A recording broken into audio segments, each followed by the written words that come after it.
목사님한테 말씀을 들었을 때 어떤 말씀을 전하면 좋을까 고민하다가 바로 생각난 말씀이 레위기의 말씀이었습니다. 많은 분들이 성경을 읽기를 원합니다.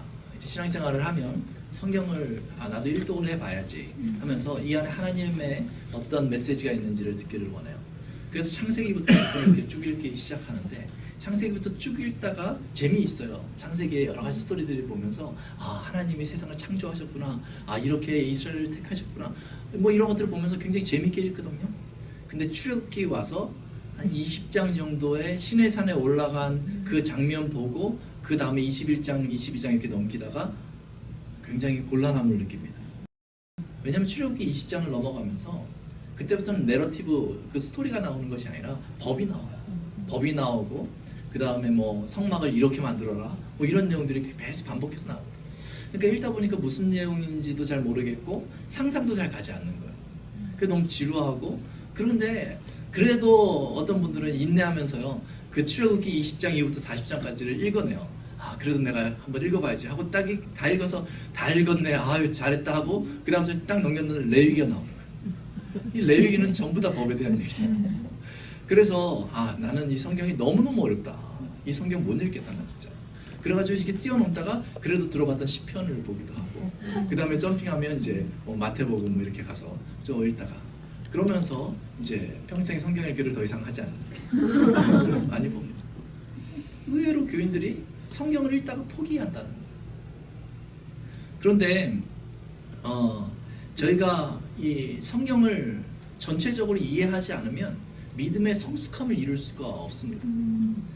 성경이 너무 어려워서 안 읽을 수 없어요 라고 말하지만 사실은요, 학교에서 우리 학생들이 공부하는 책들을 보면요 굉장히 어렵습니다. 한 번 봐서 이해가 되지 않아요.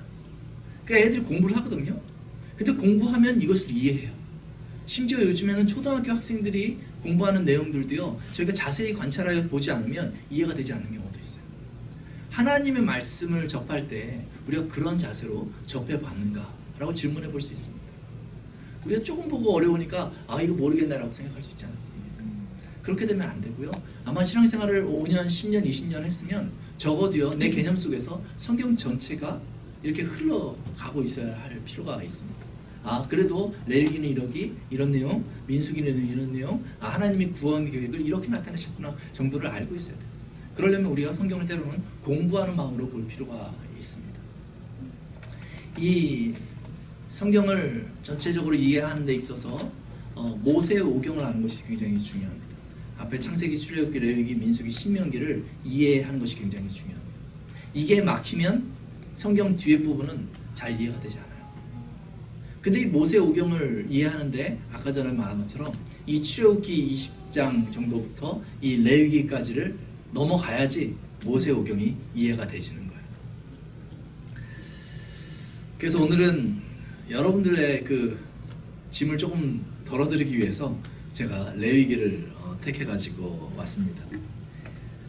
몇 주에 걸쳐서 우리 말씀을 본다면 레위기 전체를 다루겠지만 오늘 이제 한 번의 말씀이기 때문에 이 레위기 앞부분에 있는 우리 예배에 대해서, 이 제사법에 대해서 우리가 살피면서 오늘 우리는 어떻게 하나님 앞에 예배를 드릴 것인가, 저희가 매주일마다 예배를 드리는데 이 예배 드리는 것이 어떤 의미가 있는가 하는 것을 좀 살펴보면 좋지 않을까 싶습니다. 자, 기도하고 우리 시작하겠습니다. 아버지 하나님, 레위기의 말씀을 통하여서 하나님께서 우리에게 어떠한 예배를 원하시는지를 듣기를 원합니다. 아멘. 막연한 예배가 아니라 하나님께서 기뻐하시는 예배를 드리고 그 예배 가운데 하나님께서 우리를 위하여 예비해 놓으신 것들을 저희가 얻어 돌아가기를 원합니다. 아멘. 아버지 하나님, 주님께서 이 시간 주의 말씀을 볼 때에 하나님 저희를 조명하여 주시옵시고 하나님 성령의 조명으로 인하여서 정말 새로운 인생 살아갈 수 있는 저희가 될 수 있도록 주님 도와주옵소서. 아멘. 예수님의 이름으로 기도합니다. 아멘. 네, 우리 성경을 읽을 때, 특히 구약 성경을 읽을 때 중요한 팁이 하나 있다면 66권의 성경책들이 나오는데 첫 구절과 마지막 장의 마지막 구절을 꼭 읽어보는 거예요. 그냥 막 읽지 말고요, 첫 구절하고 그리고 그 앞에 있던 성경의 마지막 구절하고 이 성경의 마지막 구절하고 이렇게 읽어보면 그 흐름이 어떻게 이해되는지 연결되는지 여러분들 볼 수가 있습니다. 아까 전에 성경 봉독을 했는데 레위기 1장 1절 말씀 다시 한번 같이 봉독해 보면 좋겠습니다. 시작. 여호와께서 회막에서 모세를 부르시고 그에게 말씀하여 이르시되. 여호와께서 회막에서 모세를 부르시고 그에게 말씀하여 이르시되라고 얘기하고 있습니다. 그러니까 이 레위기 말씀은 어디서 하나님이 선포하고 있는 것입니까? 회막입니다. 잘하시네요. 회막에서 하나님께서 말씀하고 있는 것이 이 레위기 말씀이에요. 근데 이 회막이라는 것을 알지 못하면 사실은 이 레위기를 읽으면서도 이게 무슨 뜻인지 잘 알지 이해가 안 될 수 있습니다. 이 회막은 뭐냐면 하나님을 만나는 곳이야. 하나님의 임재가 있는 곳, 하나님의 약속된 장소가 회막이라는 거예요. 그러니까 저희가 쉽게 이해하면요, 저희가 이 예배당이라고 말할 수 있죠. 우리가 이곳에 모여서 예수를 믿는 공동체가 모여서 교회로 하나님 앞에 예배드릴 때 하나님이 이곳에 임재할 것이다 라는 이 예배당, 이것을 이 당시에 이제 회막이다라고도 저희가 쉽게 이해할 수도 있습니다. 이 출애굽기를 읽다가 저희가 잘 이해가 안 되고 그림이 그려지지 않는 그 장면이 바로 이 회막을 하나님께서 만들어라 라고 요청하시면서부터요. 그냥 너네 마음대로, 저희는 이 예배당을 만들 때 저희가 이제 구상을 해서 그냥 만들잖아요. 근데 그렇게 하라고 했으면 좀 쉬웠을 거예요. 근데 출애굽기에 보니까 이 회막을 만드는데 하나님께서 일일이 색깔, 일일이 크기, 어떤 모양, 이것을 다 지정해 주세요. 그러니까 그 내용들이 쭉 나오니까요, 사실 좀 지루하고 이해도 안 되고 그 당시에 그 삶이 이렇게 추측도 안 되고 해서 그래서 좀 지루해지고 어려운 것이에요. 근데 하나님께서 이 회막을 만들라고 했을 때 하나님의 그 분명한 계획 거기에 있는 거예요. 출애굽을 했잖아요. 출애굽을 할 때 출애굽기 5장에 보면 모세와 아론이 바로에게 가서 출애굽의 이유를 설명을 하는데 그 이유가 뭐냐면 하나님께 제사 드리기 위해서, 예배 드리기 위해서 출애굽을 원한다라고 바로에게 이야기하는 장면이 있습니다. 그리고 실제로 시내산에 오게 돼요. 시내산에 와서 하나님을 만나지 않습니까? 근데 그 시내산에서 하나님을 만나고 그냥 그곳에서 계속 머무른다면 이 회막이 필요 없었겠죠. 그런데 이제 그 시내산에서 하나님이 그 포로에서 이 탈출한 이스라엘 백성들을 새롭게 조직하시고 이제는 저 광야를 통해서 가나안에 보내려는 그 계획을 세우시는 것입니다. 그래서 하나님이 이 광야에서 어떻게 너희가 나에게 나아올 수 있을지 그 장소를 정해주시는데 그냥 지명이 아니고 이동식 천막, 이것이 회막이에요. 이 회막을 만들고 그것을 가지고 이동하는 거예요. 그러면 하나님께서 거기에 임재해 주시는 것입니다. 그게 바로 회막이에요. 광야에서의 삶의 그 핵심이 무엇입니까? 예배라는 것. 저희가 가나안 땅을 향해 가고 있지만은 그 중심에는 날마다 무엇이 있느냐? 바로 예배가 있는 거예요. 하나님과 만나는 삶이 있는 거예요. 하나님이 원하시는 것은 이것입니다. 가나안이라는 목적지가 있지만은 예배 가운데 그 목적지를 향해서 나아가라. 나를 만나며 그 목적지를 향해 나아가라. 이게 하나님이 우리를 향한 계획이라고도 볼 수 있습니다. 마음이 급하면 빨리 가고 싶잖아요. 그런데 하나님은 나를 만나라. 저희가 교회를 세우면서도요, 빨리 교회를 막 세우고 싶은 마음이 있어요. 그거 중요하죠. 그런데 하나님이 더 중요하게 생각하는 것은 그 가운데 나를 만나라. 아멘. 이 예배를 더 중요하게 생각하시는 것입니다. 하나님에게는 이 예배의 처소가 필요 없습니다. 하나님은 어느 곳에나 계시는 것입니다. 근데 하나님께서 눈에 보이는 회막을 만들라 하시는 것은 바로 우리를 위하시고 우리를 위한 겁니다. 우리는 한계 가운데 있는 사람들입니다. 시간의 제약을 받는 사람들이고요, 공간의 제약을 받는 사람들입니다. 눈에 보이는 것에 반응하는 사람들입니다. 그렇기 때문에 이 회막을 바라보면서 하나님을 만날 수 있도록 우리의 그 부족한 속성을 하나님이 잘 아시기 때문에 회막을 통해서 하나님이 임재하셨구나, 하나님이 여전히 내 삶 가운데 역사하시는구나, 이것을 보여주시는 것입니다.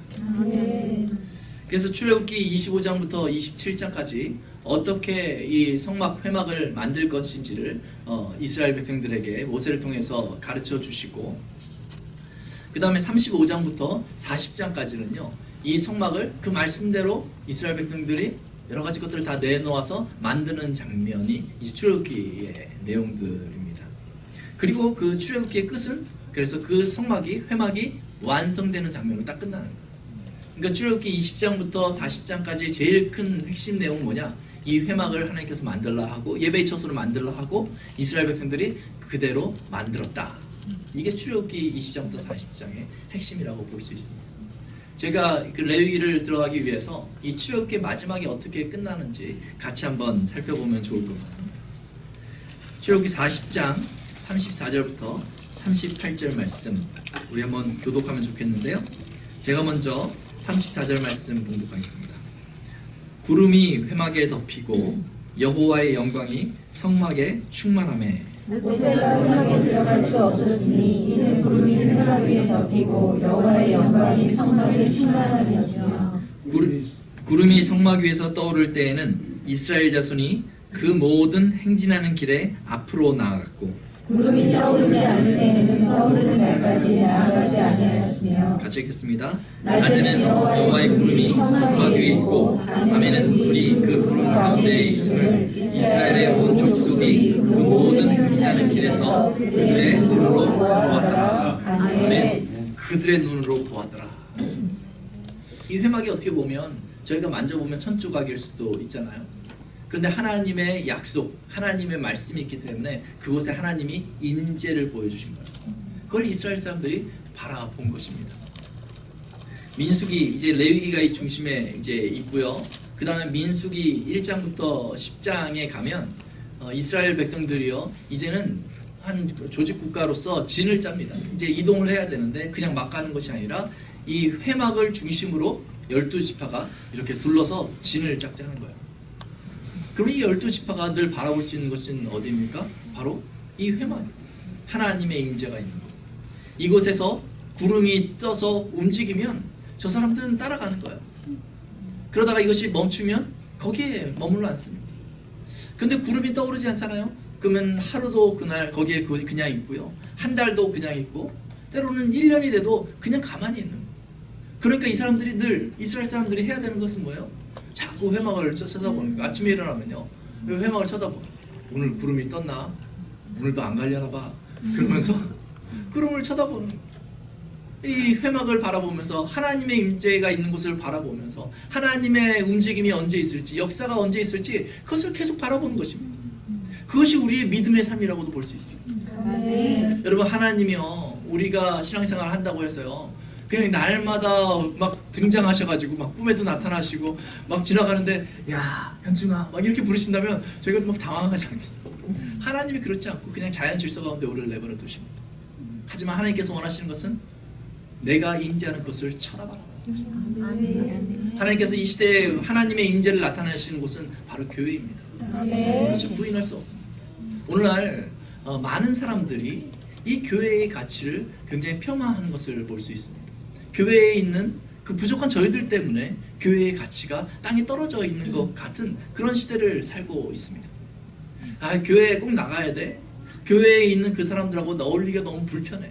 차라리 집에서 나 혼자 믿음 생활하면 좋겠네 라고 생각하는 사람들도 많이 있습니다. 그러나 하나님의 약속은 교회에 있다는 것입니다. 아멘. 부족한 저희를 통해서 하나님의 영광을 나타내는 것이 하나님의 계획인 것입니다. 아멘. 지금 이스라엘 백성들은 정말 도망자처럼 이렇게 나와 있는데 그 부족한 사람들을 통하여서 하나님의 영광을 나타내시는 것입니다. 우리는 시선을 하나님 앞에 두어야 됩니다. 아멘. 주님의 몸된 교회에 두어야 됩니다. 그러다가 어느 시점에 오늘도 아니었고 다음 주도 아니었고 몇 달을 더 기다려야 될지도 모르지만 어느 시점에 하나님의 역사가 시작되는 것입니다. 부흥의 역사가 시작되는 것입니다. 그 시점을 여러분 기대하십시오. 아멘. 그 시선이 약속대로 하나님의 임재를 상징하는 성막, 우리 주 예수 그리스도의 몸된 교회에 그 마음을 두시고 그 인생 살아가신 여러분 되시기 바랍니다. 아멘. 이제는 하나님께서 말씀하시는데요, 십계명을 받은 그 신의 산이 아니고요, 그 약속의 그 회막, 이동식 회막에서 모세에게 모세를 통해서 광야에 나갈 이스라엘 백성들에게 말씀하시는 거예요. 너희는 이렇게 해라. 이게 레위기예요. 하나님의 임재가 있는 그곳, 이제 그곳을 바라보면 거기서 있는 말씀대로 행하기만 하면 우리는 이 험난한 광야의 생활을 이겨낼 수 있고 종국에는 저 가나안 땅에 믿음으로 들어갈 수 있게 되는 것입니다. 그래서 이 레위기의 말씀을 저희가 귀 기울여 들을 필요가 있습니다. 여러분, 이 레위기가 우리가 레위기 말씀을 보면서 이 레위기의 그 핵심이 뭘까라는 것을 저희가 먼저 알고 레위기를 보면 좀 더 도움이 될 수 있습니다. 이게 부분 읽다 보면 익숙하지 않기 때문에 제사법이나 절기나 유대인들은 익숙하겠지만 저희는 익숙하지 않기 때문에 굉장히 낯설고 읽다가 어려움에 처할 수가 있습니다. 그래서 그 핵심이 뭔가, 이 레위기를 통해서 하나님이 말씀하시고자 하시는 것이 뭔가를 먼저 살펴보는 게 저에게 도움이 될 것 같습니다. 이 레위기의 말씀을 통해서 하시고자 하시는 말씀이 먼저 레위기 19장 2절에 나와 있습니다. 레위기 19장 2절 같이 한번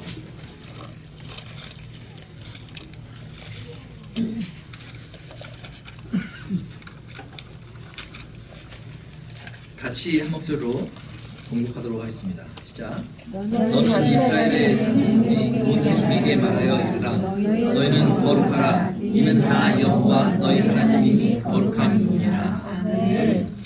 거룩하라. 이게 레위기의 핵심입니다. 거룩하라. 구별된 뜻이죠.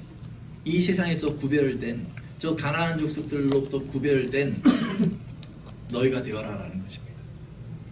자, 또 다른 핵심이 있다면 이 거룩과 연계된 건데요. 19장 18절 말씀입니다. 같이 한번 읽겠습니다. 시작.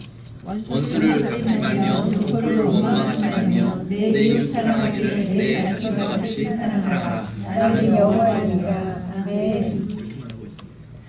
내 자신과 같이 내 이웃을 사랑하라. 이것을 가르쳐 주었습니다. 거룩함과 사랑이라는 정체성을 레위기의 말씀을 통해서 이스라엘 백성들에게 주고 있는 거예요. 정체성이 없으면요, 그냥 가다가 광야의 길을 가다가 그 여러 가지 환경 속에서 넘어질 수 있고 거기에 환경과 섞여버릴 수가 있지 않겠어요? 근데 정체성이 분명한 사람은요, 어떤 환경에서도 넘어지지 않습니다. 자녀들을 저희가 교회에서 이렇게 키워나가잖아요. 그러면서 그 젊은 부모들이 늘 기대하는 게 우리 자녀들을 믿음으로 키웠으면 좋겠다라는 것을 기대합니다. 근데 믿음으로 키워야 되겠다라는 것이 되게 막연한 얘기거든요. 아이들이 좀 웅성웅성 모이면 우리 정말 아이들이 잘 자라고 있구나 생각을 해요. 중요하게 살펴봐야 될 것은 뭐냐면 우리 아이들이 이 정체성이 있는 거예요. 믿음의 정체성이 있는가라는 거예요. 어떤 부모들은요, 우리 자녀를 좀 더 그리스도인답게 키워야 되겠다 싶어가지고 그냥 크리스찬 스쿨로 아이들을 막 보냅니다. 이 세상에서 세상에 섞이면 그곳에서 막 어우러지면 그 아이들의 그 심성이 문제가 생길 수 있으니까 학교도 그 기독교인들끼리만, 그리스도인들끼리만 모일 수 있도록 막 학교를 보내요. 근데 그렇게 보냈다고 해서 환경을 조성했다고 그 아이가 정체성을 갖는 것은 아닙니다. 세상이 던져졌다 해도 정체성이 분명하면 그 가운데 섞이지 않는 게 정체성이에요. 네, 하나님의 말씀의 기준을 가지고 있는가, 하나님 예수 그리스도를 영접했는가, 예수 그리스도 안에서 인생을 꿈꾸는가, 이런 것들이 어렸을 때부터 심어져야 하는 것입니다. 그것은 교회의 크기와 전혀 상관이 없는 문제입니다. 그것은 하나님과 내 자녀의 문제입니다. 거기에 대해서 우리가 도와줘야 될 필요가 있습니다. 어른들도 마찬가지입니다. 정체성이 분명하면 넘어지지 않습니다. 유혹이 있어도 그 가운데 그 유혹을 끊어버리게 되는 거예요. 여러분, 자녀들이 미국에서 살아가는데 걱정이 많이 되잖아요. 혹시 우리 아이가 크면서 나쁜 애들하고 어울리면 어떡할까? 술, 담배 하면 어떡할까? 마약을 하면 어떻게 할까? 걱정되는 것이 많잖아요. 근데 정체성을 심으면 걱정할 필요가 없는 것입니다. 그 가운데서 헤쳐나가게 될 줄로 믿습니다. 우리 믿는 자의 정체성은 무엇입니까? 오늘 레위기 말씀을 통해서, 레위기 전체를 통해서 우리가 얻을 수 있는 것은 바로 거룩과 사랑이라는 것입니다. 교회가 성장하면서 성도들이 성숙해진다는 것은 무엇입니까? 바로 거룩을 향해서 나아간다는 거예요. 다른 측면에서는 사랑을 향해 나아간다는 것입니다. 이것은 뗄래야 뗄 수 없는 관계예요. 하나님 앞에서 내가 거룩함을 덧입으면요, 나도 모르게 사랑하고 싶은 마음이 막 생겨요. 그리고 내가 그 사랑을, 하나님의 사랑을 덧입고 나면요, 밖에 나갔는데 왠지 이전 내가 막 즐기던 건데 그것을 안 하고 싶은 생각이 들어요. 이 거룩이라는 것은요, 저희가 그냥 율법적으로 오늘날 우리 시대에 있어서 율법적으로 이건 해도 되고 이거는 하면 안 돼라는 개념이 아니에요. 이 거룩이라는 개념은요, 하나님 앞에 내가 서는 데 있어서 방해가 되는 것을 하지 않는 거예요. 그러니까 이전에는요, 내가 이걸 즐겼어요. 예를 들어서 막 볼링을 너무너무 좋아하는 거예요. 재밌어요. 신나요. 그런데 어느 날 내가 하나님 앞에 서는데 내가 볼링을 위해서 너무 많은 헌신을 하고 있는 거예요. 하나님을 향해 헌신하는 것이 아니라 볼링을 향해 헌신하는 거예요. 내가 그때 생각할 때 내가 거룩함을 위하여서 하나님의 말씀 가운데 사랑을 실천하기 위해서 볼링 치는 것을 좀 절제해야 되겠다. 이 거룩한 변화 아니겠어요? 거룩 그런 것입니다. 우리 남자분들은요, 술, 담배의 문제가 뭐 곳곳에 아주 심각합니다. 술이 죄냐, 담배 피우는 게 죄냐, 이런 문제를 논하는 수준에 저희가 머물면 안 돼요. 그게 아니라 내가 하나님 앞에서 거룩함을 이루어가는 데 있어서 이것이 필요한가? 라는 질문을 할 필요가 있어요. 술을 먹었다 해서 막 정죄해야 될 것도 아니고요. 그런데 내가 성숙한 신앙인으로 하나님의 향기를 세상 가운데 드러내려면 내가 이것을 하는 것이 유익할까? 라는 고민 가운데 스스로 바꿔가는 거죠. 이게 성숙함이에요. 이게 거룩함을 향한 열의가 있는 그리스도인의 모습이라고 볼 수 있는 것입니다. 여러분들 거룩을 향한 열정이 있습니까? 사랑을 향한 열정이 있습니까? 오늘 우리가 예배를 드리고 있는데 이 예배 가운데 여러분들이 얻고자 하는 것은 무엇입니까? 하나님의 거룩함을 덧입어야 합니다. 아멘. 하나님의 사랑을 덧입어야 됩니다. 아멘. 세상 가운데 거룩함과 사랑을 덧입은 그리스도인이 딱 나가기만 하면요, 세상은 금방 알아줍니다. 세상의 교회들이 오늘날 세속화된다는 얘기를 너무 많이 들어요. 왜 세속화될까? 세상을 변화시켜야 된다는 구호는 교회들마다 외치고 있는데 오히려 평가는 교회가 변화되고 있다, 교회가 세속화되고 있다는 평가를 많이 듣습니다. 그 핵심은 바로 하나님이 원하신 것, 이 거룩과 사랑에 대해서 무관심해졌기 때문입니다. 저희가 오늘 헌신 예배입니다. 하나님을 향한 이 헌신은 무엇인가? 교회를 위해서 여러 가지 일하는 것들도 헌신이라 할 수 있습니다. 근데 교회를 여러분 잘 지키기를 원하신다면 거룩함을 향하여서 전진해 나아가시기 바랍니다. 아멘. 네, 사랑을 더 풍성히 나누시기 바랍니다. 아멘. 하나님은 거룩하라 사랑하라고 말씀만 하신 것이 아니라 친히 그 본을 보여주셨습니다. 하나님께서는 그 거룩하심을 항상 그의 백성들에게 나타내 주시고 하나님께서는 그 사랑을 그 백성들에게 보여주셨습니다. 이 레위기의 말씀을 저희가 읽으면서 눈을 크게 뜨고 살펴봐야 될 것이 뭐냐면 곳곳에 품어져 있는 하나님의 그 거룩함의 속성이 있는지, 곳곳에 품어져 있는 하나님의 그 사랑의 속성이 있는지를 생각하면서 이 레위기를 읽을 때 참 기쁨이 있어요. 아, 그렇게 하나님이 나를 사랑하죠. 아, 그렇게 하나님은 구별되신 분이구나. 내가 믿는 하나님이 그냥 세상 사람들이 막연하게 생각하는 그 하나님이 아니라 살아계신 하나님이시구나. 이것을 발견하는데 큰 감격이 있는 것입니다. 아멘. 레위기 10장에 보면 제사장 아론의 그 두 아들인 나답과 아비후가 하나님께서 명령하지 않은 다른 불을 하나님께 드렸다가 하나님께 바로 죽는 그런 사건이 나옵니다. 이런 본문을 보면서 저희는 이렇게 질문해 볼 수도 있습니다. 하나님, 꼭 그 향이 그렇게 좋으셨어요? 뭐 그게 별거라고 그것 때문에 사람을 죽입니까? 라고 질문해 볼 수 있습니다. 그러나 이 본문에서 나오는 내용은 뭐냐면 하나님께서 명령하지 않으신 다른 불이라고 얘기하고 있습니다. 거룩의 시작은 무엇입니까? 하나님의 명령에 순종하는 거예요. 아멘. 그냥 우리에게요, 그냥 막연하게 거룩하라고 하면은 아마 저희는요, 그냥 저희 개념 속에서 착한 일, 선행 뭐 이런 것들을 생각할 거예요. 그렇게 생각하다가 그냥 내 마음대로 거룩을 이뤄보려고 할 거예요. 그런데 그렇게는 우리가 거룩을 이룰 수가 없습니다. 우리에게 그런 안목이 없습니다. 그 안목의 시작은 어디서부터냐 하면 하나님의 말씀을 듣는 것, 하나님의 말씀에 대한 순종에서부터 시작되게 되는 것입니다. 아멘. 하나님의 명령은 언제나 그 의도가 있습니다. 하나님의 명령대로 하다 보면 그 안에서 하나님의 사랑을 깨달을 수 있는, 거룩이 사랑을 포함해서 우리에게 주어져 있는 것입니다. 아멘. 결국 이 레위기에 나타난 그 거룩과 사랑의 클라이막스는 우리 신약 성경에 가서 예수 그리스도로 나타납니다. 예수 그리스도를 통해서 우리의 거룩함을 하나님께서 온전히 이루어 주셨습니다. 그리고 예수 그리스도를 통해서 하나님의 사랑을 완전하게 확증해 주셨습니다.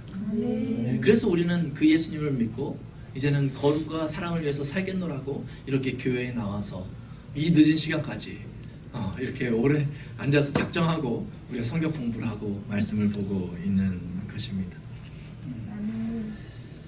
하나님이 구원의 길을 예수 그리스도를 통해서 우리에게 주셨습니다. 그것이 유일한 길입니다. 아멘. 오늘날 사람들이 묻는 게 그렇습니다.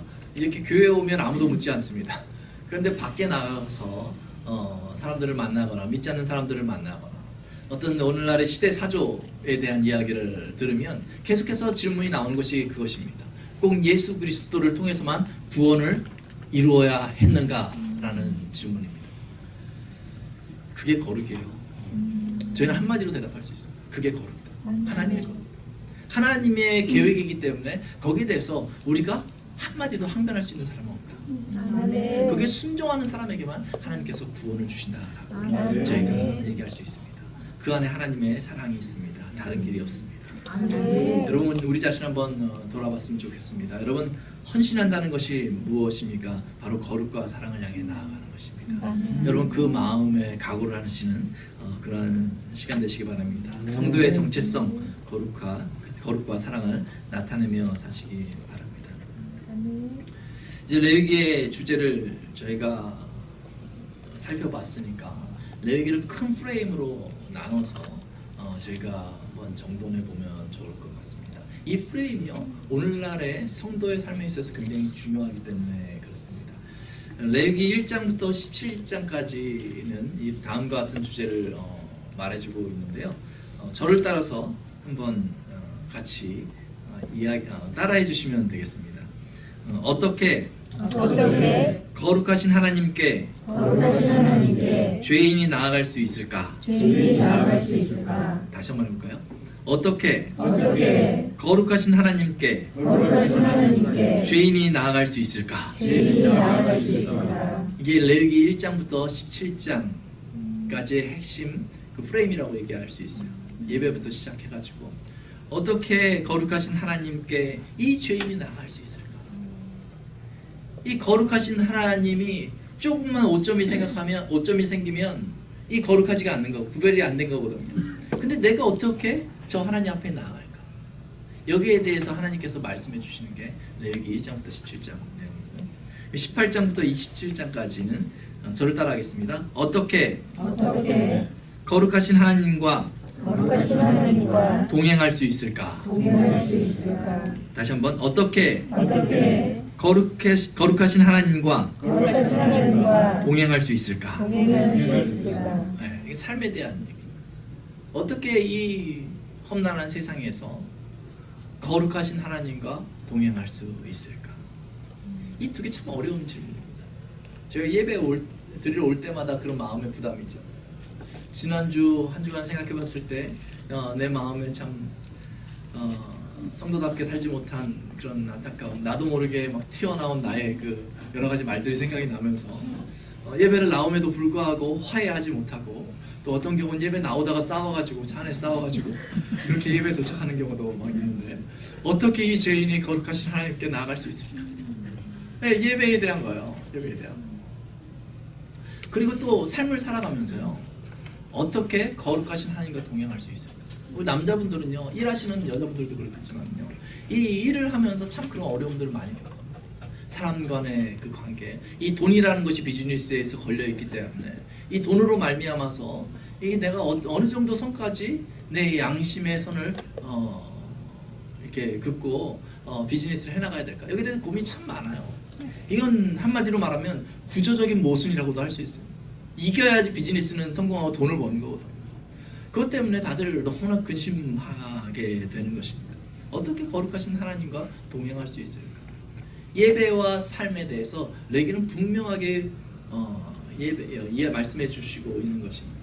예배에서도 하나님과 동행해야 되고 우리의 삶에서도 하나님과 동행해야 된다라는 것입니다. 저희가 하나님께 온전히 드리는 예배 그리고 하나님과 동행하는 삶 이것을 균형을 잘 맞추는 사람이 성도가 하나님께 아마 칭찬받는 성도 아닐까 이런 생각을 하게 됩니다. 예배만 내가 열심으로 교회 섬긴다고요. 막 교회 가서 열심히 이것저것 다 하는데요. 집에 가보니까 집은 막 엉망진창이에요. 거기에 대해서 하나님께서 기뻐하지 않으십니다. 그런데 또 그 평소의 삶을 좀 잘 케어한다고 집에서 뭐 말씀도 보고 뭐 애들도 돌보고 막 하는데 거기에 막 너무 집중하라고 교회에서 드리는 예배는 종종 쉽게 빠져요. 그것도 하나님께서 기뻐하시는 삶이 아니죠. 밸런스가 굉장히 중요합니다. 저희 한국 교회는요, 한국 전통의 그 교회들은 예배 중심의 교회였습니다. 그래서 90년대 정도까지만 해도요, 신학생들의 그 중요한 논의하던 내용 중에 하나가 뭐냐면 수요 예배를 한번 빠져도 될까 안 될까 뭐 이런 거였어요. 네. 새벽 예배 안 가면 하나님께서 벌하실까 뭐 이런 얘기들을 막 하고 그랬거든요. 한국 교회 예배가 굉장히 많아요. 모든 게 다 예배로 돼 있었어요. 뭐 주일 예배, 주일 저녁 예배, 그리고 매일 새벽 예배가 7일간이 있었고요. 그 다음에 수요 예배 있었고요, 금요 예배 있었고요, 또 구역 예배 있고요. 제가 한국에서 그때 젊을 때니까 20대 때니까 근데 담임 목사님이 이제 외국에 한 3개월 나가셔가지고 이제 전체 예배를 이제 인도를 했었는데 일주일에 뭐 신방까지 하니까 한 15번 설교를 하더라고요. 그 예배 중심이에요. 근데 이게 그 당시에 신앙생활 하는 사람들의 그 머릿속에서는요 하나도 빠지면 안 되는 거예요. 교회에서 직분을 받으면요 하나도 빠지면 안 됩니다. 네. 직분자는 수요 예배, 금요 예배 다 나와요. 새벽 예배 다 나와요. 그게 기본이었어요. 예배 중심. 그런데 90년대 들어서서 이러한 질문들이 계속해서 나왔습니다. 어떤 질문이냐면 교인들이 예배를 열심히 드리긴 하는데 근데 삶이 그렇게 본이 되지 못한다. 그런 평가가 되게 많이 나왔습니다. 그래서 삶을 거룩하게 하는데 신경을 많이 써야 된다. 이건 굉장히 중요한 지적이죠. 예. 교인들이 교회에서는 막 본이 되는데 밖에 나와서 그러지 못하는 것을 사람들이 잘 깨닫고 평가한 것이에요. 근데 문제는요, 그 당시에 그런 평가들을 비평적으로 하면서 점점 그 평가를 날카롭게 했는데 그러다 보니까 이렇게 예배를 많이 드리는 것이 중요하냐? 라는 질문으로 가기 시작했고 그런 질문을 할 수 있죠. 근데 그렇게 하다가 어느 쪽으로 흘러가냐면 이 삶을 잘 케어해야 된다는 것에 너무 집중하기 시작합니다. 성화된 삶에 집중하기 시작합니다. 어떻게 우리가 이 믿지 않는 사람들에게 인정받는 그런 삶을 살 수 있을까? 지금도 계속 논쟁에서 나오는 것이 그런 것들이에요. 성도의 삶이 중요하지 예배가 중요하냐? 그런 얘기도 계속 나오고 교회가 중요하냐? 삶의 본이 되는 것이 더 중요하지? 라고 계속 얘기해놨어. 20년간 그 논쟁이 이어져 온 것 같아요. 20-30년간 이어져 온 것 같은데 그런데 오늘날 이 교회들을 이렇게 유심히 보니까요 삶에 상당히 신경 쓴다고 신학자들이 다 노력한 거거든요. 근데 이렇게 유심히 보니까요 그러면 삶이 굉장히 성숙해져야 되잖아요. 근데 그렇게 성숙하지 않아요. 오히려 오늘날 계속해서 비난의 목소리가 더 커지죠. 교회를 향해서 비난의 목소리가 더 커지고요. 그렇다면 예배는 어떻게 되는가? 예배가 옛날 같지가 않아요. 성도들의 태도가 옛날 같지 않고 예배에 사람들이 집중하지 않아요. 그냥 가서 참석하고 오고 그냥 예배 안식일의 개념도 거의 없어진 것 같아요. 그냥 주일날 1시간 가서 예배 드리면 내 신앙생활 다 한 것 같고 그냥 성숙한 삶을 살면 되지라고 막연하게 덮어버렸던 것 같아요. 만약에 90년대의 삶의 문제에 대해서 지적이 나왔을 때 어떻게 삶을 바꿀까에 대해서 제가 집중하지 않고 삶이 잘 변화되지 않는다면 우리 예배가 문제가 있지 않을까? 라는 데 좀 더 집중했으면 어땠을까 하는 생각이 예배에 하나님의 임재를 경험한다면, 예배를 통하여서 하나님을 만난다면 이 삶이 변하는 게 자연스러운 건데, 우리의 예배는 정말 많이 드리고 있는데 이게 너무 형식화된 거 아니었을까? 이런 질문을 했어야 된다고 생각을 합니다. 1900년도 초에 우리나라에 복음이 들어온 지 얼마 되지 않아요. 150년도 되지 않죠. 100년 좀 지났잖아요. 그런데 그 평양에 대부흥 운동이 일어났습니다.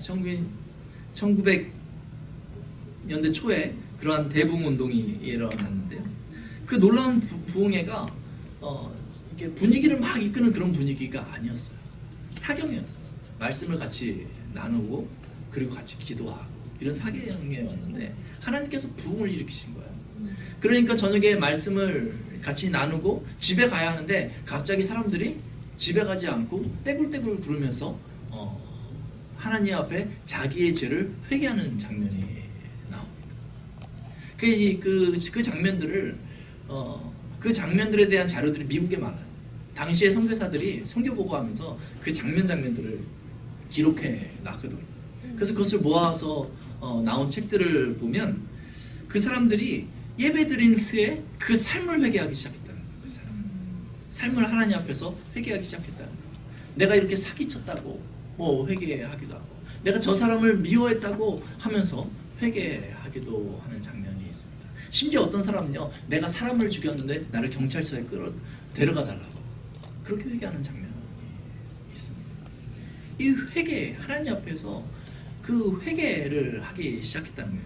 예배가 변화되니까, 예배에 하나님이 은혜를 주시니까, 그러니까 사람들이 그 삶에 대해서 돌이키고 그 삶을 바꾸기를 원했다는 것입니다. 아멘. 그래서 그 당시에 그 이야기를 들어보면 그 평양 상권의 10분의 1이 그리스도인이었는데 주일날 그 10분의 1 그리스도인 때문에 평양 그 가게들이 다 문을 닫았다는 얘기를 해요. 그리고 교회에서 집사다라면 그 사람들이 보증수표로 여겨줘대요. 저 사람은 믿을 수 있다 라고 무조건 그렇게 이야기를 했다고. 부흥이 있으면, 전 세계의 부흥의 역사의 그 책들을 살펴보면요, 하나님의 부흥이 제대로 있는 것, 우리가 형식을 만들어서 의도적으로 부흥을 하려고 한 게 아니라 하나님이 예배 가운데 임재하시고 그 부흥을 나타내는 그 역사의 흔적에는요 반드시 이 삶의 변화가 이어지는 것을 보게 돼요. 이 예배가 살아나면 우리의 삶이 변화돼요. 만약에 우리의 삶에 문제가 있다면 예배에서 내가 하나님을 잘 만나고 있는지 질문해 볼 필요가 있는 거죠. 네, 이 예배와 삶의 이 밸런스를 레위기에서는 가르쳐 주고 있습니다.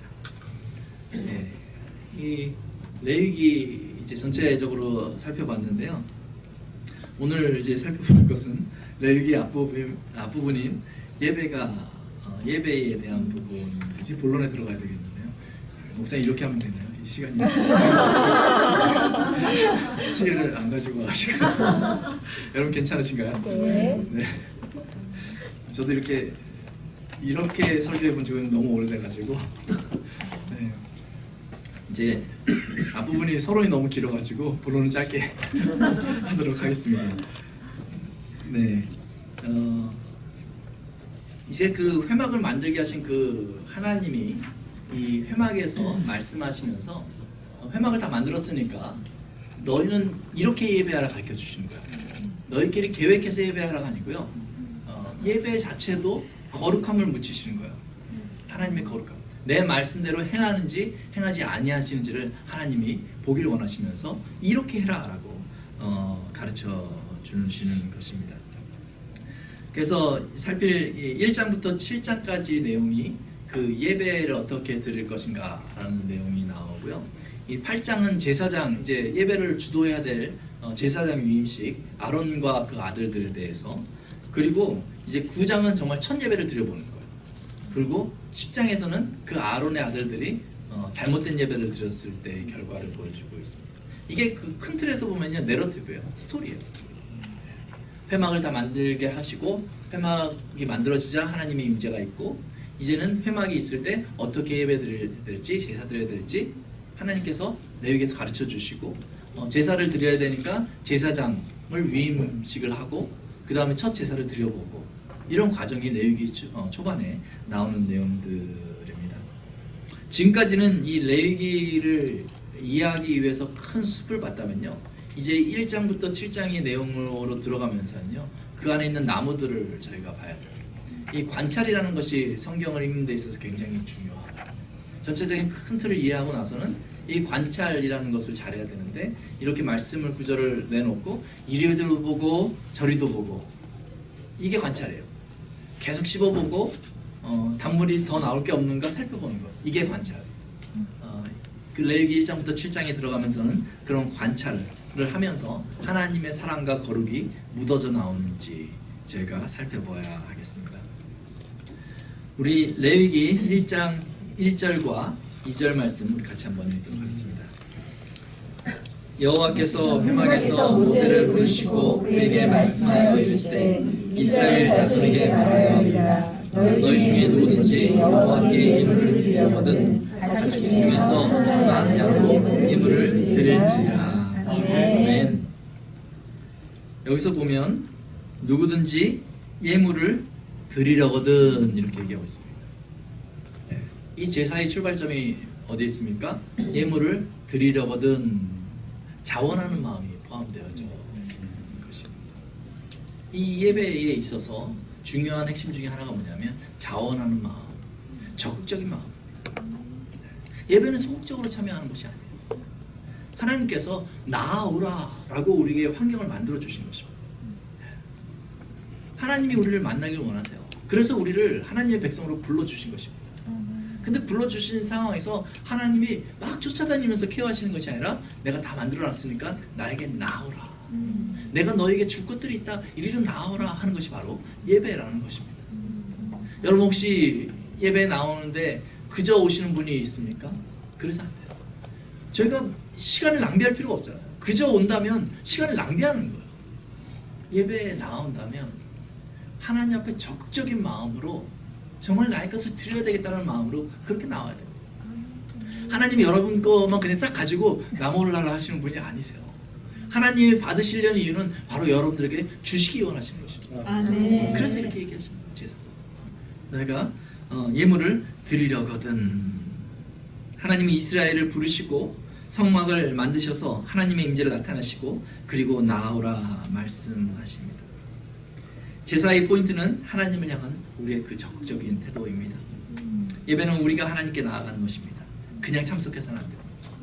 그냥 우리 식구들이 가니까 따라가서는 안 됩니다. 하나님과 만나야 되는 것입니다. 하나님의 계획은 크셔서 이 교회를 향한 계획이 있고, 여러분 한 사람, 교회를 이루고 있는 여러분 한 사람 한 사람을 향한 계획이 있습니다. 여러분의 삶의 그 과정들을 하나님께서 잘 아시고 계십니다. 그래서 이 예배라는 자리를 마련해 주신 거예요. 적극적으로 하나님 앞에 나아가면 하나님께서 여러분들을 받아주십니다. 예물을 드린다는 것은 무엇입니까? 바로 나를 드리는 것입니다. 내가 완전해서 하나님 앞에 나가는 것이 아니라 부족하기 때문에 하나님 앞에 나가는 것 아니겠어요? 근데 하나님께서 여러분들을 받아주시는 것입니다. 여러분들의 삶을 보호하시기 원하시는 것입니다. 여러분의 삶을 인도하시기 원하시는 것입니다. 이것이 하나님의 계획입니다. 예배의 계획이 바로 거기 있는 거예요. 내가 너와 함께한다. 아멘. 오늘 본문에서 5가지 제사법이 나옵니다. 이 5가지 제사법이요, 이 입술에 좀 익숙하면 이 레위기를 읽는 게 좀 쉽습니다.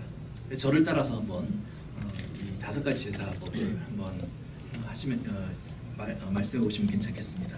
네, 처음에 번제, 번제, 그 다음에 소제, 소제, 그 다음에 화목제, 화목제, 그 다음에 속제제, 속제제, 그 다음에 속건제. 속건제. 우리 다시 한번 해볼까요? 제가 반복 학습을 되게 좋아해요.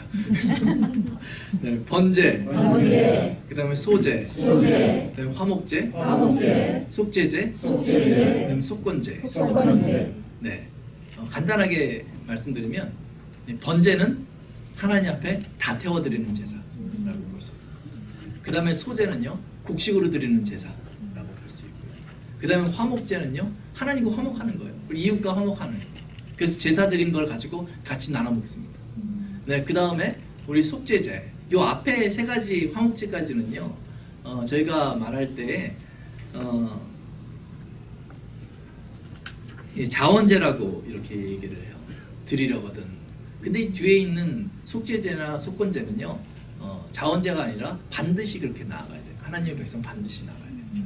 그 속죄제는 자신의 그 하나님의 말씀에서 자신이 떠나서 살았다는 것을 깨달으면 하나님 앞에 나와서 드리는 게 속죄제예요.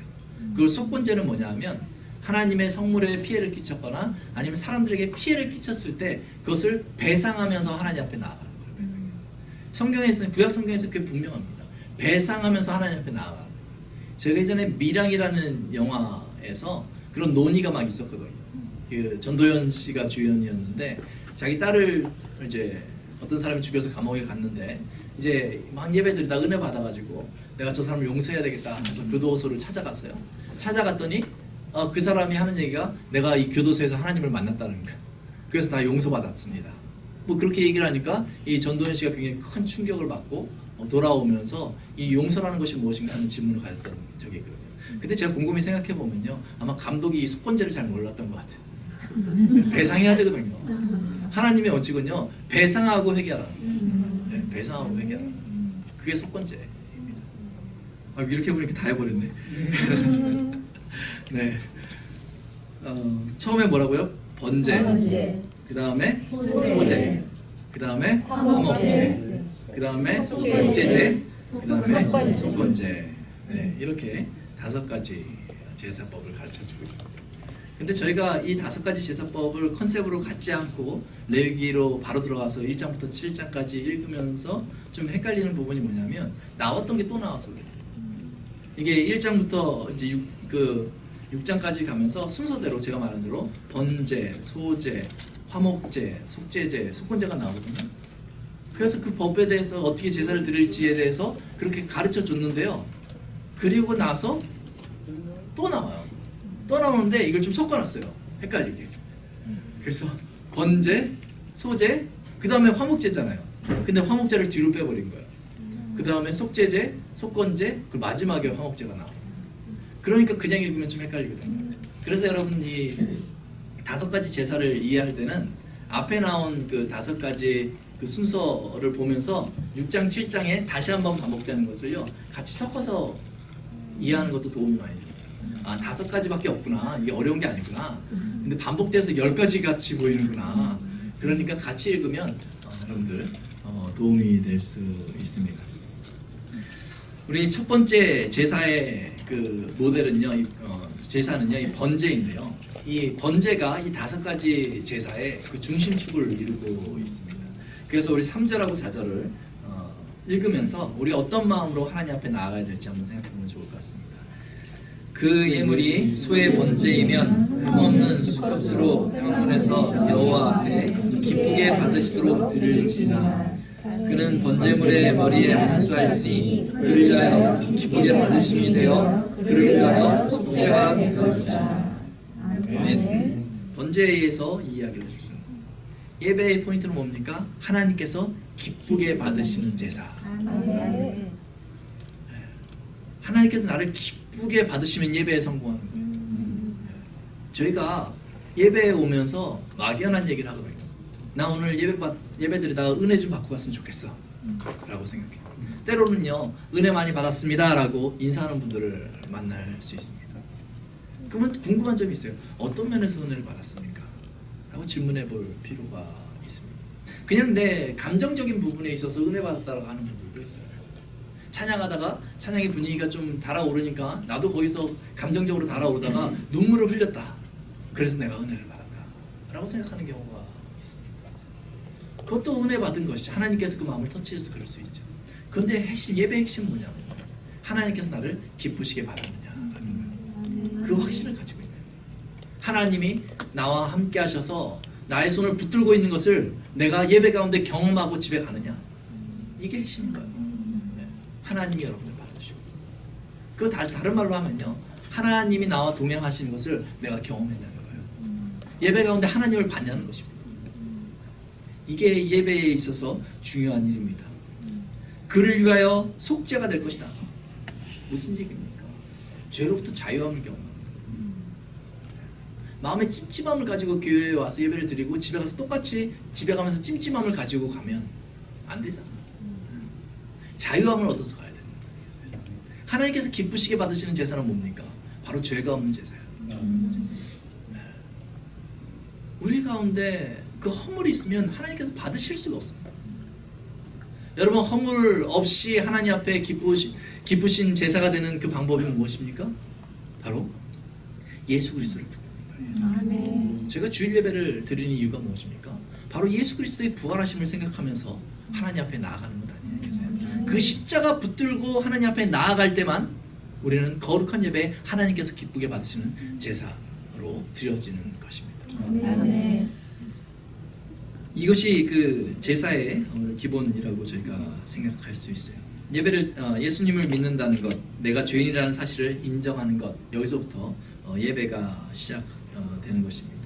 기가 막힌 설교로 성도들이 은혜 받게 할 수 있는 방법이 없습니다. 마음이 울컥하는 찬양으로 또는 부르짖음의 기도로 포장되어져도요, 이 속죄가 되지 않으면, 예수 그리스도의 그 십자가의 은혜를 깨닫지 못하면 그 예배는 하나님 앞에 상달될 수 없는 예배가 되는 것입니다.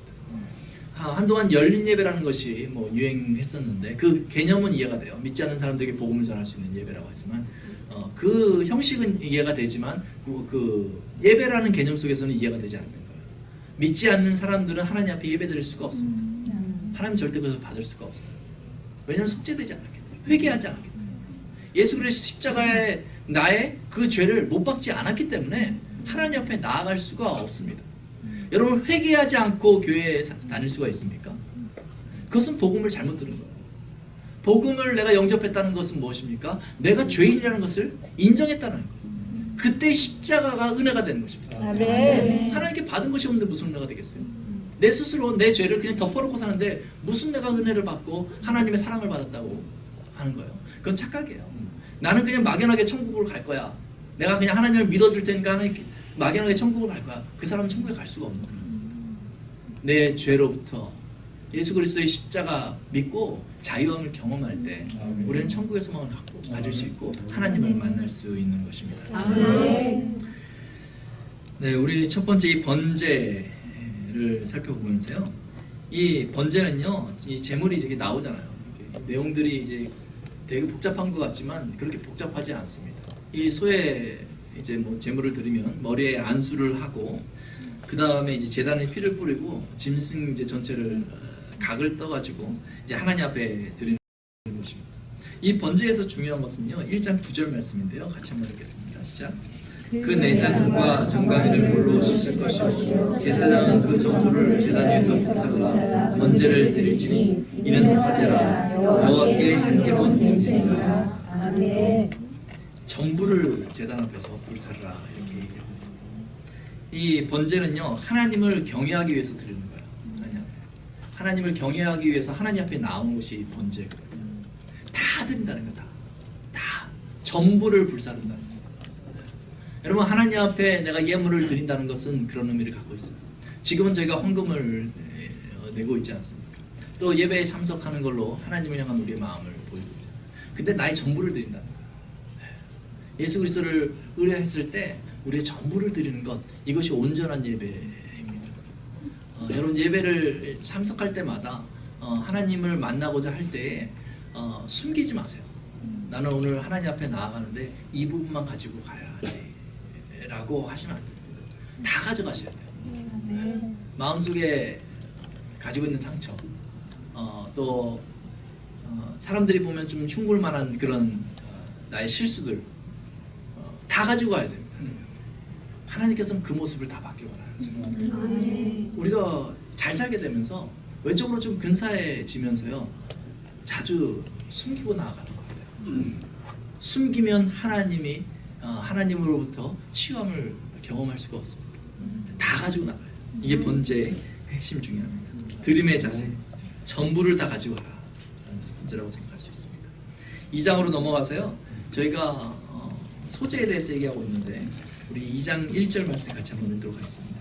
시작. 누구든지 소제의 예물을 여호와께 드리려거든 고운 가루로 예물을 삼아 그 위에 기름을 붓고 또 그 위에 향을 소제의 예물을 여호와께 드리려거든 고운 가루, 곡식에 대한 이야기잖아요. 곡식으로 이제 하나님 앞에 제사를 드리는 장면이 이 소제라고 볼 수 있습니다. 이것도 자원하는 마음들. 하나님을 만나고 싶어서 하나님을 높이기 위해서 자원하는 마음으로들. 근데 이 소재의 내용 중에서 좀 특이한 것이 있는데 그게 뭐냐하면 이 그냥 그 고운 가루로 하나님 앞에 제사를 드리기도 하는데 때로는요 자기가 준비해서 나오는 거예요. 준비해서 4절에 보면요 내가 화덕에 구운 것으로 소재의 예물을 드리려거든이라고 얘기하고 있습니다. 5절에 보니까 철판에 붙인 것으로 소재의 예물을 드리려거든. 또 7절에 보니까 내가 냄비의 것으로 소재를 드리려거든 이렇게 얘기하고 있습니다. 굉장히 다양한 방식으로 드리죠.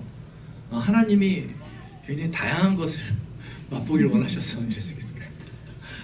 네, 그 내가 가지고 있는 아마 나의 정성 이런 것들을 담아서 하나님 앞에 다양한 방식으로 준비해서 드리는 것을 보여주고 있다고 볼 수 있습니다. 네, 화덕에 구운 것으로 드려도 되고 철판에 붙인 것으로 드려도 되고 냄비의 것으로도 드려도 됩니다. 근데 문제는 뭡니까? 이게 준비한다는 거죠. 네, 거기 와서 그 회막에 와가지고 제가 지금부터 요리를 하겠습니다 하나님 이렇게 하는 게 아니고요. 준비해서 나오는 것입니다. 자기가 가진 것으로 준비해서 나온 것입니다. 남의 것 이렇게 뭐 부러워할 필요 없어요. 저 사람이 저렇게 드리네 부러워할 필요 없어요. 내가 가진 것으로 내 모양으로 하나님 앞에 드리는 것 이것이 굉장히 중요한 것입니다. 그리고 준비한 것이 중요하다는 거예요. 이 예배는 준비되어져야 되는 것입니다. 제가 11시 예배를 주일 예배를 드리지만 이 11시 예배를 위해서 주중에 마음의 준비도 해야 될 거고 삶의 정결함도 유지해야 될 것이고 토요일 날 저녁이 되면 내가 피곤하지 않도록 또 자신을 잘 다스리는 것도 굉장히 중요한 일입니다. 소재에서 이 준비하는 것 저희가 생각해 볼 수 있습니다. 또 소재를 드리면서 저희가 살펴볼 수 있는 것이요. 우리 11절 12절 말씀에 보면 넣지 말아야 될 것을 이야기해 줍니다. 우리 11절 12절 같이 읽겠습니다. 너희가 여호와께 드리는 모든 소재물에는 누룩을 넣지 말지니 너희가 누룩이나 꿀을 여호와께 화제로 드려 사르지 못할지니라. 처음 익은 것으로는 그것을 여호와께 드릴지나 향기로운 냄새를 위하여는 제단에 올리지 말지며 이 드리지 말 것 누룩과 꿀에 대해서 얘기하고 있고요. 또 반면에요 들어가야 될 것을 얘기해줘요. 13절에 뭐라고 얘기합니까? 내 모든 소재물에 소금을 치라. 내 하나님의 언약의 소금을 내 소재에 빼지 못할지니 내 모든 예물에 소금을 드릴지니라. 아멘. 하나님께서 이런 것까지 얘기해 주셔요. 집어넣지 말라. 네. 누룩과 꿀은 집어넣지 말라. 소금은 꼭 들어가야 되고요. 기름과 유황을 통해서 그것을 볶을 수 있습니다. 그런데 누룩과 꿀은 집어넣지 말라. 하나님을 구별할 수 있도록 깨달을 수 있는 거예요. 소재물을 준비하면서 맞아 누룩은 집어넣으면 안 되지. 맞아 그건 안 돼 꿀은 안 돼 라고 하면서 하나님께서 구별하시는 그 하나님의 말씀을 보여주고 있는 것입니다. 하나님의 말씀대로 해라 라는 것이. 이 소금을 집어넣어야 된다는 부분에 있어서는 뭐 여러 가지 저희가 적용을 해서 적용을 해보기도 합니다. 뭐 소금이 부패를 방지하기 때문에 집어넣어라 라고 했지만은 가장 큰 핵심은 뭐냐면요. 하나님 그렇게 말씀하신 거예요. 그래서 하나님의 말씀대로 하는 거예요. 지금 말씀대로 하는 훈련을 하는 거예요. 거룩의 훈련을 하는 거예요. 거룩이라는 것은요 막연한 것이 아니고요 굉장히 구체적인 것입니다. 그게 내가 살아가면서 작은 것 하나에서 결단하는 것 여기서부터 거룩은 시작되는 거예요. 아멘. 자 이제 세 번째 화목제로 넘어가겠습니다. 네, 화목제 우리 3장 1절 말씀 같이 읽도록 하겠습니다. 시작. 사람이 만일 화목제의 제물을 예물로 드리되 서로 들려면 것이나 것이나 소망없는 것으로 여호와께 드릴지니. 네, 화목제의 제물 이거 감사제라고도 할 수 있는데 말 그대로 화목하기 위한 제사라고 얘기할 수 있습니다. 예, 제사의 방식은요 제물의 머리에 안수하고 피에 제단을 뿌립니다. 그런데 번제 때와 같이 이 각을 떠서 그 전부를 태우는 것이 아니라 여기 보면은 우리 3절 4절 보면 곧 내장에 덮인 기름과 내장에 붙은 모든 기름과 두 콩팥과 그 위에 기름 하면서 이 기름들을 태우는 그런 장면들을 보게 됩니다. 이 살은요 어떻게 해요? 같이 먹어야죠. 네, 같이 먹어야죠. 하나님께서 하나님 앞에 예배를 드릴 때 같이 먹게 하셨다라는 것이 너무나 중요한 것입니다. 하나님이 그 자리에 임재하셔서 하나님이 이렇게 떼먹지 않으세요. 그냥 우리로 먹게 하시면서 하나님도 같이 먹었다라고 생각하십니다. 거룩한 제물인데 그 자리에, 그 제물을 먹는 자리에 우리를 초대해 주시는 것입니다. 이게 화목제예요. 이 화목제에서는 두 가지 면을 저희가 생각해 볼 수 있는데, 먼저 이 기름과 내장은 하나님 앞에서 태우는 거예요.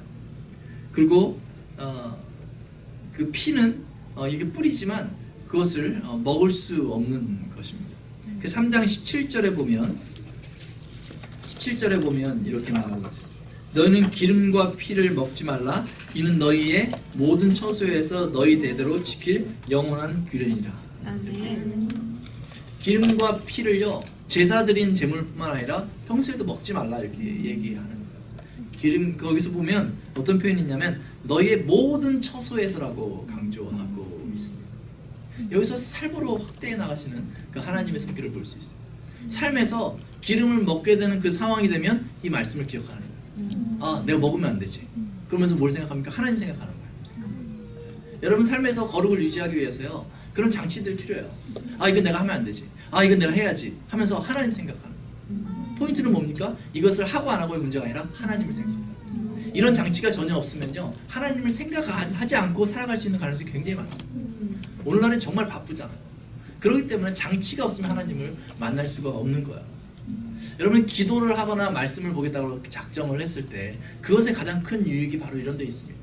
말씀을 봐서 또 기도를 해서 얻는 그 유익이 크지만은 중요한 포인트는 뭐냐면 내 삶 가운데 하나님 앞에 내가 나아가는 거예요. 안 그러면 하나님을 만날 수가 없어요. 너무 바쁜 세상입니다. 그런 장치를 만드시는 여러분 되시기 바랍니다. 또 화목제에서 보면 아까 전에 말씀드린 나눔이라는 건데요. 이건 화목 7장에 더 나와 있습니다. 여기 7장에 보면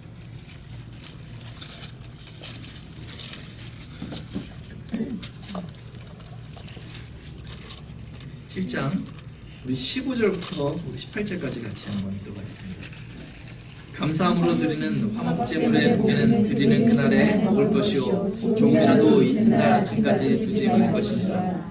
그러나 그의 예물의 제물이 서원이나 자원하는 것이면 그 제물을 드린 날에 먹을 것이되요 그 남은 것은 이튿날에도 먹되 그 제물의 고기가 셋째 날까지 남았으면 불사를 지니 만일 그 화목제물의 고기를 셋째 날에 조금이라도 먹으면 그 제사는 기쁘게 받아들여지지 않을 것이라. 드린 자에게도 예물답게 되지 못하고 도리어 가증한 것이 될 것이며 그것을 먹는 자는 그 죄를 짊어지리라.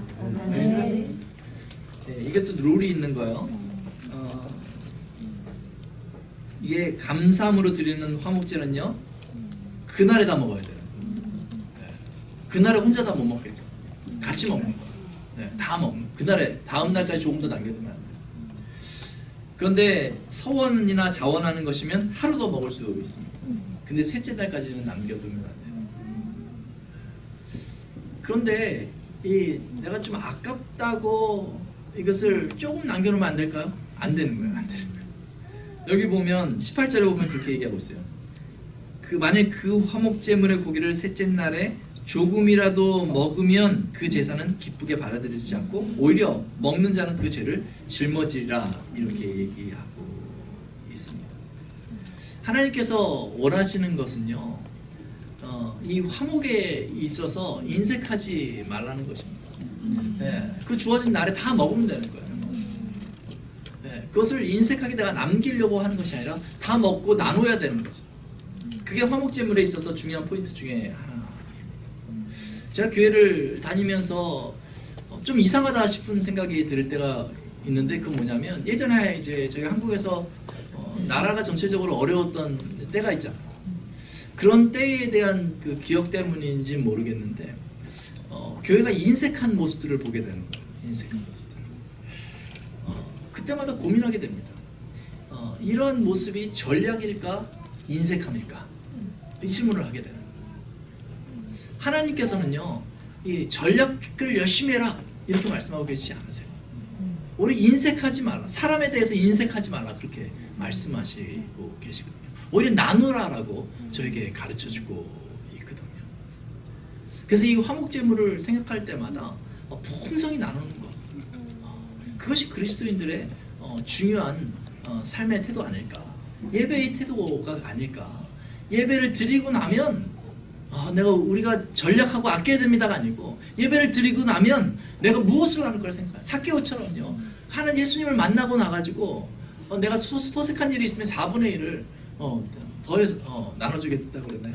그 삭개오 같이 재산 절반을 띄어서 내주고 그 풍성한 마음이 생겨나야 되는 것이 화목제의 그 포인트라고 볼 수 있습니다.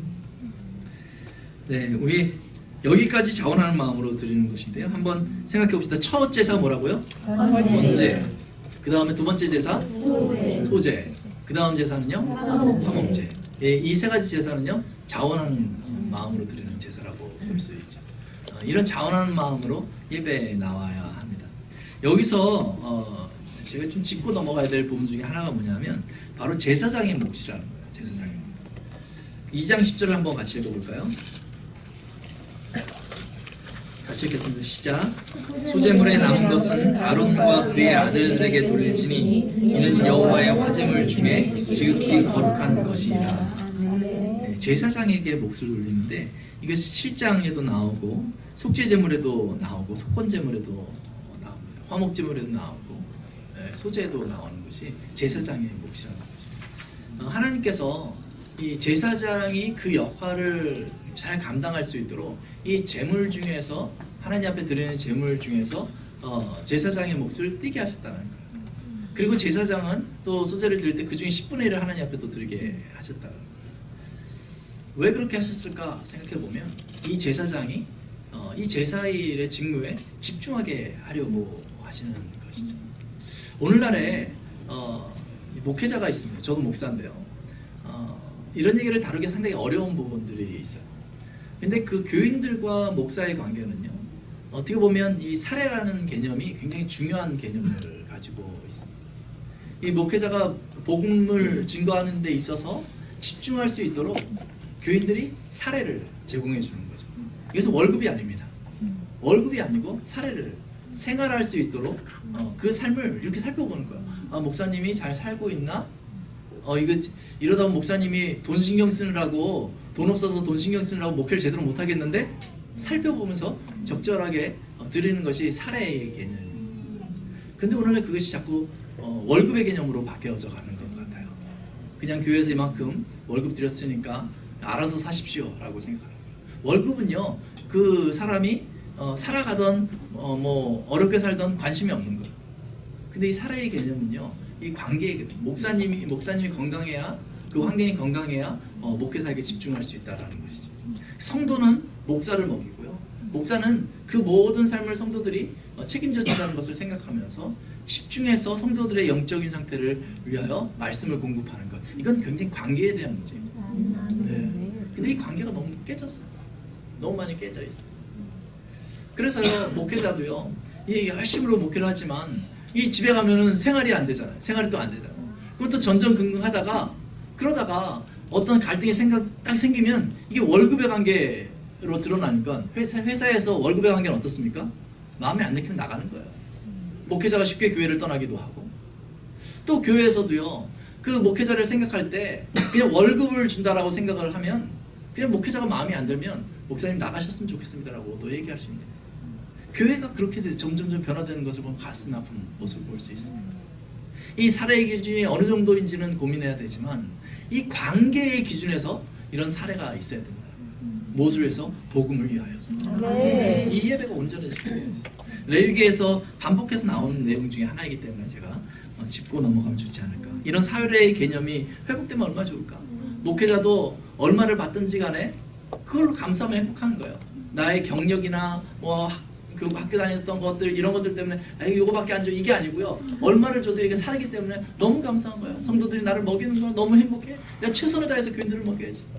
그 교인들도요, 목사님 님이 그 말씀으로 먹이는 것을 생각하면서 목사님이 정말 어려운 환경 속에서 최선을 다해서 나를 먹이는구나. 우리가 목사님을 더 서포트해줘야지. 이런 관계가 끈끈하면 얼마나 교회가 행복하겠습니까?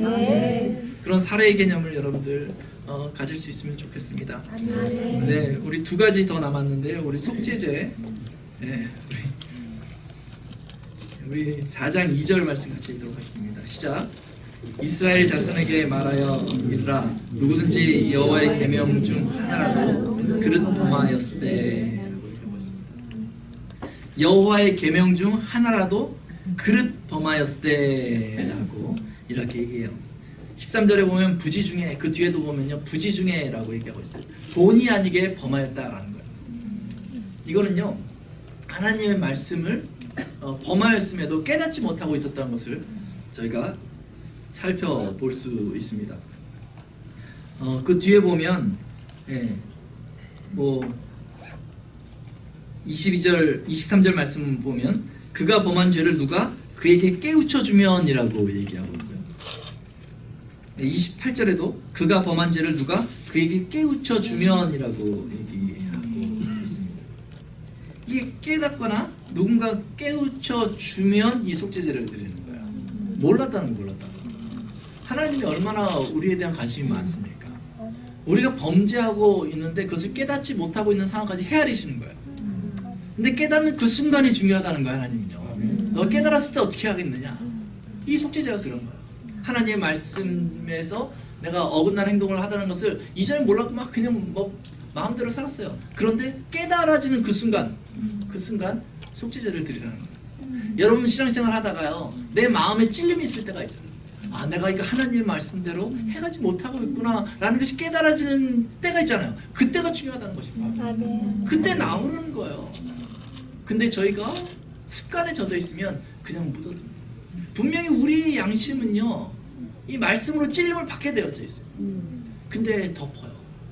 덮으면 어떤 일이 벌어지냐면 계속해서 덮기 시작하면 나중에 무감각해져요. 하나님의 찔림이 있어도 깨닫지 않습니다. 그냥 지금까지도 별일 없었는데 항상 그러면 그 영혼이 다 망가지는 거예요. 교회를 다니고 있음에도 불구하고 그 영혼이 핍절한 상태가 되는 거예요. 하나님의 말씀이 나에게 들리는데 그것을 내가 듣지 않고 깨달았음에도 불구하고 하나님 앞에 돌이키지 않았기 때문에 그런 거예요. 여기서부터는요 속죄제와 속건제는요 그냥 하나님 앞에 나갈까 말까가 아니고 이거는 리카이먼트. 깨달아지면 나가야 돼요. 깨달아지면. 성령께서 우리의 그 양심을 뒤흔드시는 때가 있어요. 그 순간에 바로 반응해야 돼요. 아멘. 나의 영혼을 살리기 위해서 그것이 굉장히 중요하다는 사실입니다. 네, 그리고 이 속죄제에서 보면 하나님의 그 은혜가 있어요. 하나님께서 용서해 주겠다라는 것은요 하나님께서 어떤 편견을 갖지 않고 있다는 것을 저희가 볼 수 있는데 5장 7절 말씀 한번 같이 읽어볼까요? 5장 7절 말씀 같이 읽겠습니다. 시작.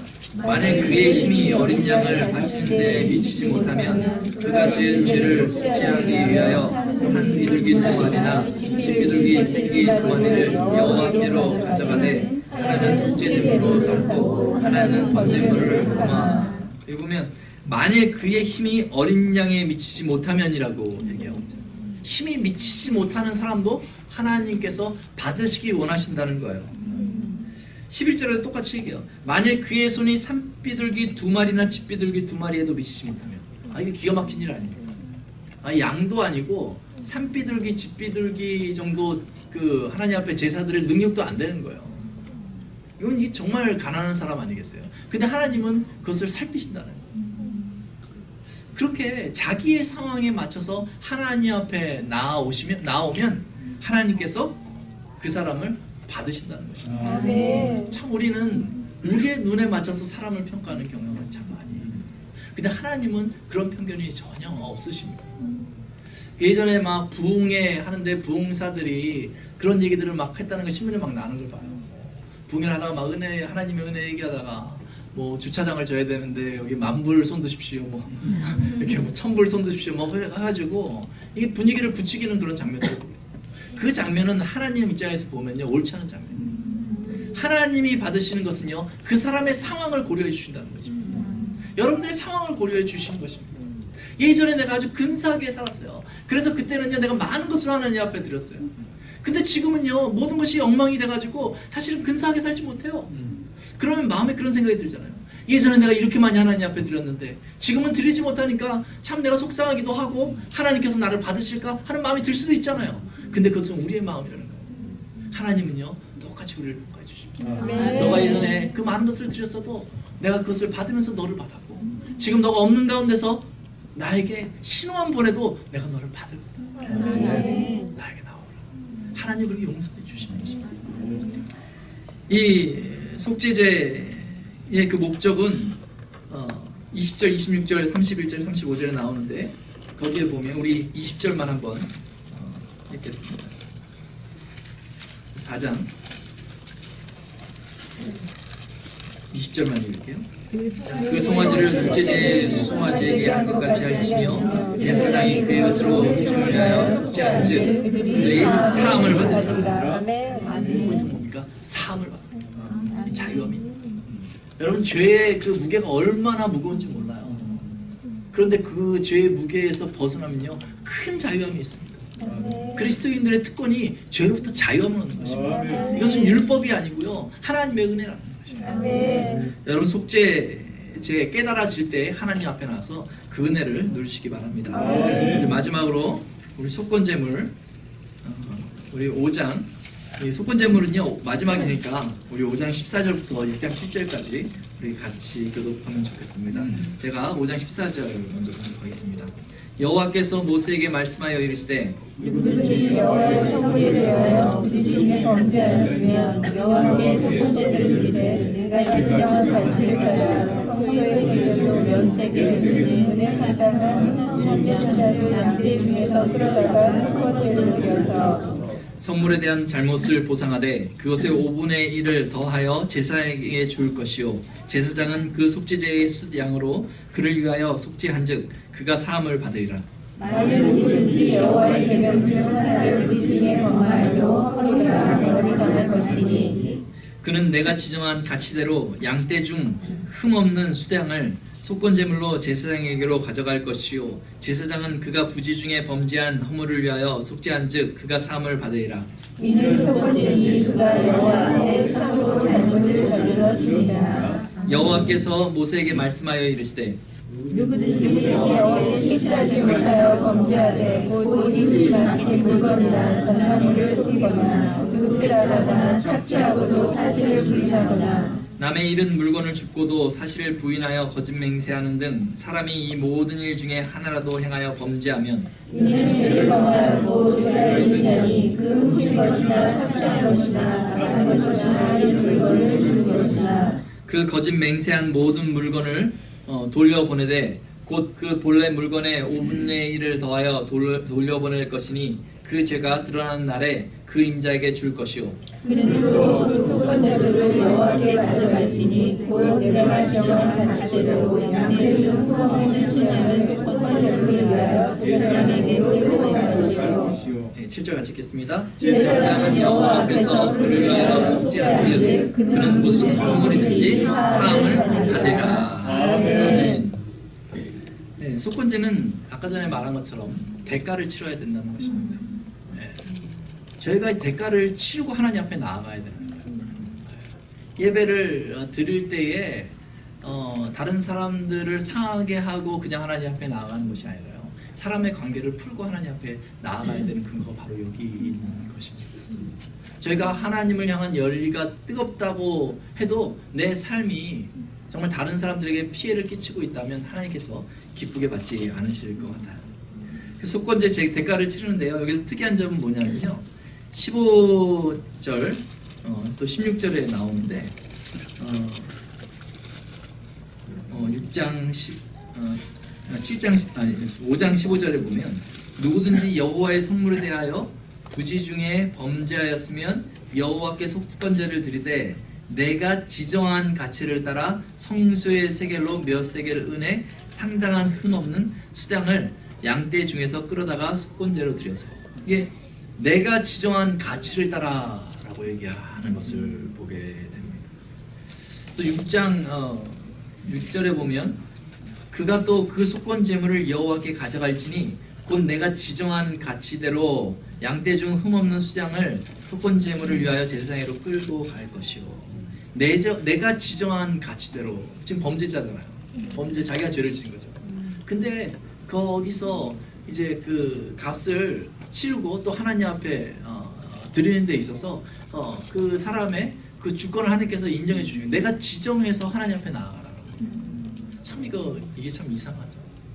하나님 앞에 나아가는데 그냥 율법이면 딱 잘라서 이만큼 아까 전에 또 말한 것처럼 5분지를 돌려보내고 이렇게 해야 되는데 거기에 내가 지정한 대로 하면서 그 사람의 판단을 맡기는 하나님의 모습을 볼 수 있습니다. 저희가 믿음 생활을 한다는 것은요, 이 자신이 생각한다는 거하고도 같아요. 말씀을 깨닫고 나서요, 내가 하나님 앞에 어떻게 나아갈까, 내가 이웃에게 어떻게 나아갈까 할 때 하나님께서 지정해 준 것이 있지만 생각해 봐야 된다. 내가 지정한 대로. 우리가 거룩한 삶을 사는 데 있어서 중요한 포인트가 여기에 있습니다. 내가 지정한 대로 하면서 내가 거룩을 향해서 나아가려고 할 때에 내 스스로 상황 파악을 하고 결단해야 된다는 거죠. 이게 하나님이 원하시는 거예요. 여러분들이 결단을 원하시는 거예요. 속건제. 그래서 죄진 것을 다시 다 이제 회복시키는 거잖아요. 그 피해를 다 회복시키는 거. 그때 내 결단이 필요하다. 여러분들 죄로부터 자유하고 믿음의 삶을 살려고 할 때 결단하시기 바랍니다. 여러분들이 하셔야 됩니다. 이것은 하나님 몫이 아니고 여러분들의 몫입니다. 여러분들이 결단하시기 바랍니다. 네, 6장 7절 말씀 우리 읽고 이제 정리하도록 하겠습니다. 같이 한 목소리 읽겠습니다. 제사장은 여호와 앞에서 그를 위하여 속죄한즉 그는 무슨 허물이든지 사함을 받으리라. 뭐라고 말할 수 있습니까? 무슨 허물이든지 하나님의 은혜는 여기 있는 거예요. 무슨 허물이든지 그는 사함을 받으리라 이렇게 말씀하고 있습니다. 여러분, 하나님은 여러분들을 찾으십니다. 예배를 통해서 여러분들을 만나기를 원하십니다. 하나님은 여러분들의 어떤 허물도 다 용서할 준비를 하고 계십니다. 이미 우리에게 약속하신 예수 그리스도를 보내주셨고 십자가의 승리를 선포하여 주셨습니다.